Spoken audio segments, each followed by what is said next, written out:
Today is a gorgeous day. It's February 3rd. February is Black History Month. This week is World Faith Harmony Week. And today it's Set Sunboon.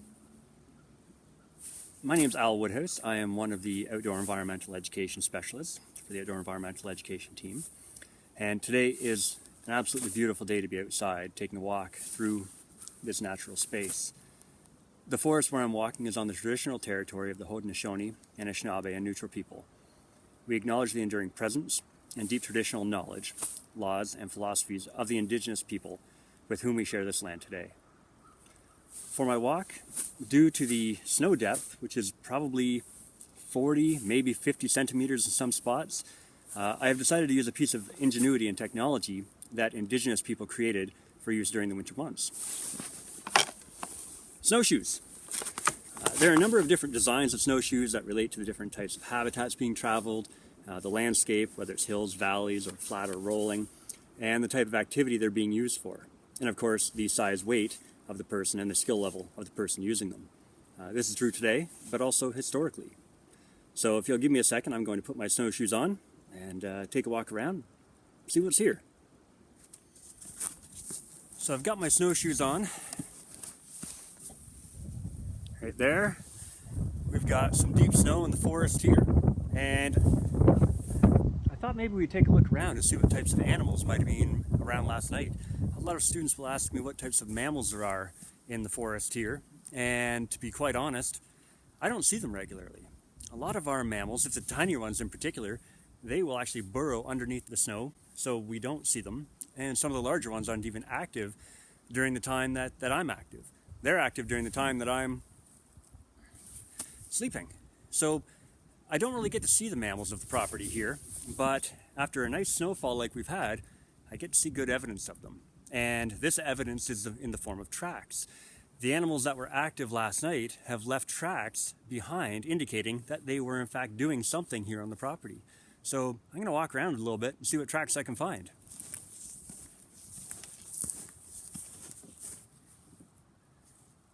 All right. Found some tracks right here. These are actually a really tiny animal called the deer mouse.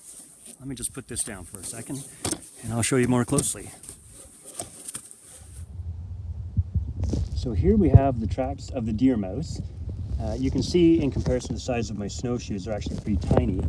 I put my fingerprints, just my fingers, not my whole hand, that you can see in our view here.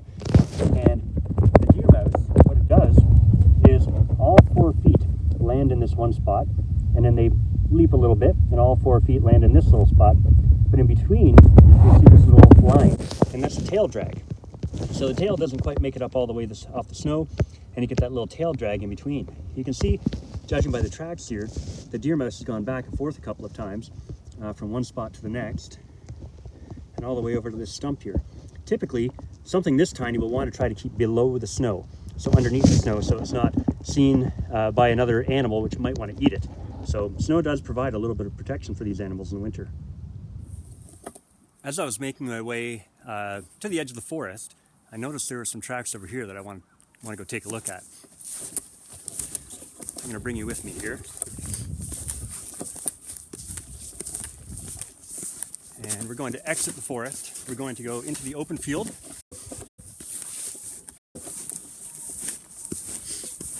Oh yeah, these are beautiful. Dodged some branches there. And if you look, you can see these tracks. They kind of go off into the distance up here. Let's take a look at what could have made these. All right, here's one example. So one of the many tracks. You can see in comparison to the size of my snowshoes that these tracks are really large in comparison to a deer mouse track. So all 4 feet, there's 1 foot that's would have landed here, 1 foot here, and then the other 2 feet right here.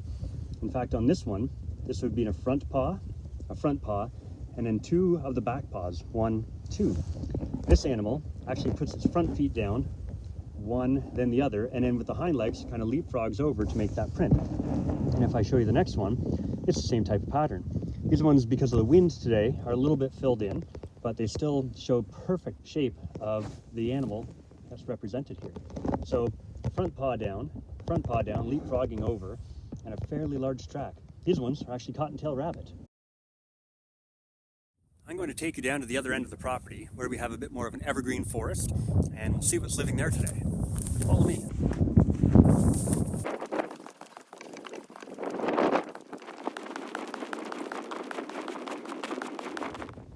I decided to stop part way because the snow was getting fairly deep, and I wanted to show you actually how deep the snow is in comparison to how far into the snow I'm sinking with my snowshoes. If I show you my snowshoe, you can see that there's maybe just over a finger deep, maybe that's 7 or 8 centimeters deep, that my snowshoe is sinking into the snow. But I dug a hole right beside where I'm walking. So you can see my snowshoe, you can see how deep it is into the snow. There's my hand right there, so I'm touching the snowshoe. So 7 or 8 centimeters or so in. And then there's the hole that I dug. I dug it right to the ground, and I'm going to put my glove in. You can actually see how deep it is. So my glove's about 30 centimeters long. And you can see that the fingers of my gloves come pretty well right to the top. So in this spot here, from the ground to the top of the snow is about 30 centimeters. And I'm only sinking in with snowshoes about 7 or 8 centimeters worth. So snowshoes allow me to spread my weight out, and when that happens, I don't sink as far down into the snow.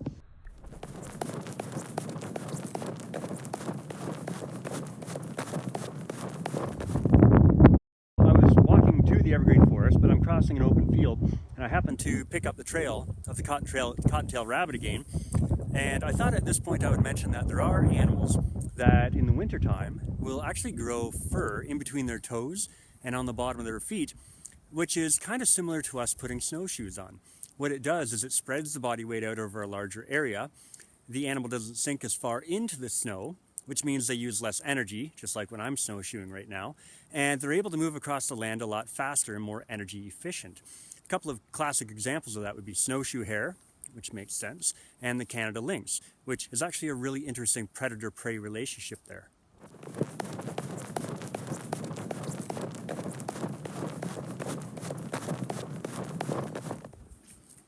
As you can see, I've been able to make my way back to the forest after crossing the field, and I found some tracks in the snow right over here.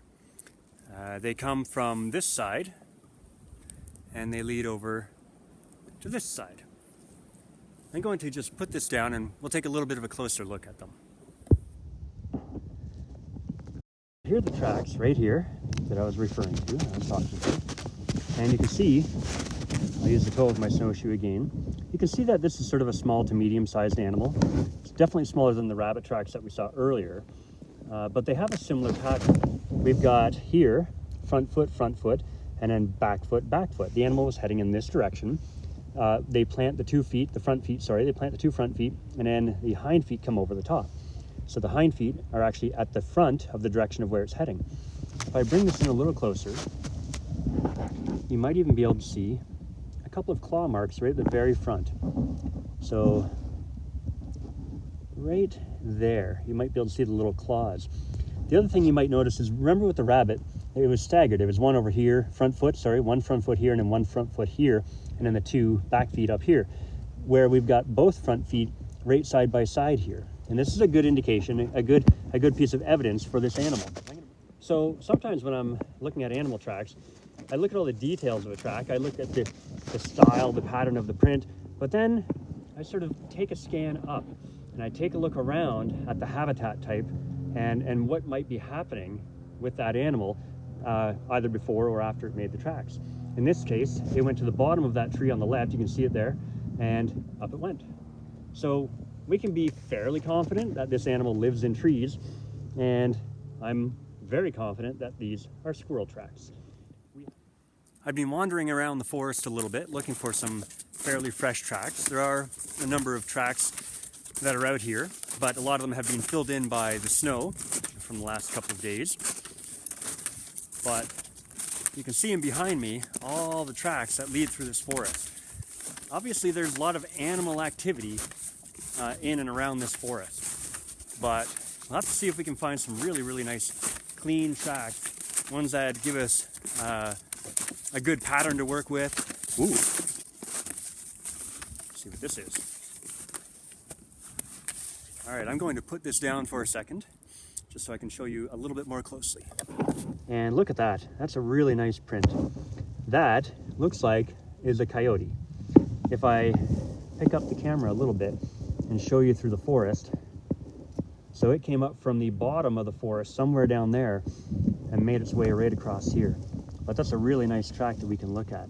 So we know that coyotes are here.